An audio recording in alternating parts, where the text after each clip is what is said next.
ہندوستان میں ابن بطوطہ لکھتے ہیں کہ یہاں دریا کنارے ایک وقت ایسا بھی آیا کہ ہندو متاثر ہوئے تو کچھ مسلمان بھی متاثر ہو گئے. کہنے لگے دریا کے کنارے سال کی جو آخری تاریخ ہوتی ہے نا، آخری تاریخ سمجھ لیں 29 ذی الحج، سال کے آخر پہ نا شیطان آتا ہے، ایک بت خانہ اس میں شیطان آتا ہے اور شیطان آ کے اس بت خانے پہ قبضہ کرتا ہے. تو اگر وہاں ایک کواری لڑکی نہ بٹھائی جائے تو وہ سارے ملک پہ قبضہ کر لے گا اور سب کو مار ڈالے گا. لہذا ایک لڑکی کی بلی چڑھائی جائے گی، اس کو بٹھایا جائے گا بت خانے میں رات کو. وہ کواری لڑکی ساری رات وہاں بیٹھے گی، صبح جب لینے جاتے تو لڑکی مری ہوتی. شیطان آیا ہے تو اس کو نہ یہ دینی ہے تو تب اس نے جان چھوڑ. یہ رسم تھی. میں اکثر کہتا ہوں ہمارے تو جو دروازے پہ بھیک لینے آتا ہے وہ بھی قسمت کا حال بتاتا ہے. جس کی اپنی قسمت خراب ہے کہ مانگتا پھر اپنی قسمت کا یہ حال ہے کہ در در کا بھکاری ہے، قسمت کی حال بتاتا ہے. اور کئی دفعہ سونا بھی ڈبل کر دیتے ہیں. وہ پتہ تب چلتا ہے جب سنگل بھی غائب ہو جاتا ہے. خدا کا خوف کریں، یہ قسمت کا حال بتائے گا جو روٹیاں مانگتا ہے.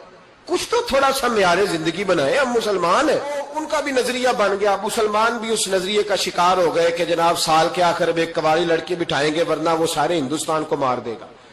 ایک حافظ ابو البرکات رحمت اللہ علیہ نام کے بزرگ ہوتے تھے اور سلسلہ عالیہ چشتیہ کے شیخ بھی تھے. لیکن اللہ کی قدرت یہ تھی کہ ان کے چہرے پر داڑھی اور مونچھیں نہیں آئی. کچھ لوگوں کے نہیں نہ آتے بال، کیا کہتے ہیں ان کو؟ کھودے. وہ ہمارا ایک لفظ ہے، بولتے ہیں پنجابی میں. ان کے چہرے پہ داڑھی نہیں تھی.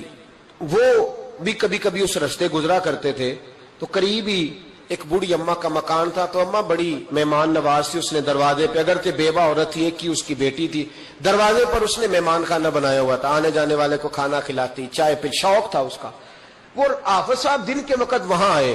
اماں بڑا رو رہی تھی، کھانا بھی نہ ملا، چائے بھی نہ ملی. تو کہنے لگے میں تو اس رستے اس لیے آیا تھا کہ یہاں ٹھہروں گا، مہمان نوازی یہاں اچھی ہوتی ہے. ہوٹل تو ہوتے نہیں تو مہمانوں کو مہمان خانوں میں ٹھہرنا پڑتا تھا.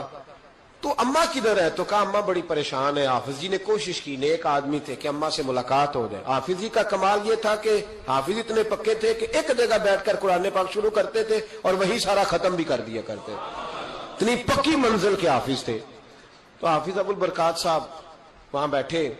وہ اماں کوئی بزرگ تھے حافظ صاحب، وہ اماں سے کسی طریقے ملاقات کی تو اماں ملتے ہی رونے لگی چیخے مار کے. اماں کیا ہوا؟ کہنے لگی حافظ جی ایک کی بیٹی ہے، خاوند فوت ہو گیا تو میں نے نکاح نہیں کیا، ایک بیٹی کے نام ساری زندگی کر دی. یہاں نا اب بت خانے میں میری بیٹی کو بٹھایا جائے گا. کچھ مسلمانوں کے بھی ہمارے گاؤں کے نظریات کمزور ہو گئے. یہاں بچی کو بٹھایا جائے گا اور سویرے وہ مر جائے گی میری بیٹی. قرآن اندازی ہوئی ہے تو میری بیٹی کا نام نکل آیا. اب بیٹی کو جانا ہی پڑے گا. یہ ہمارے ان کچھ علاقوں کا طریقہ ہے. حافظ جی کہنے لگے اماں تو اس طرح کر، میں لوگوں کو سمجھاتا ہوں کہ یہ غلط ہے، شریعت اس کو پسند نہیں کرتی. تو میرے ساتھ انہوں نے کہا یہ لوگ نہیں مانیں گے، بہت سارے ہندو بھی ہیں، بہت سارے مسلم بھی ہیں، تو گڈمنڈ ہو گئے نظریات، یہ تھوڑی مانیں گے. ہاؤ جی کہنے لگے اماں پھر ایک اور حال بھی ہے، میرے چہرے پہ کون سا داڑھی ہے؟ تو بیبیوں والے کپڑے مجھے دے. آج میں بیٹھتا ہوں وہاں دیکھتا ہوں کون سا شیطان آتا ہے.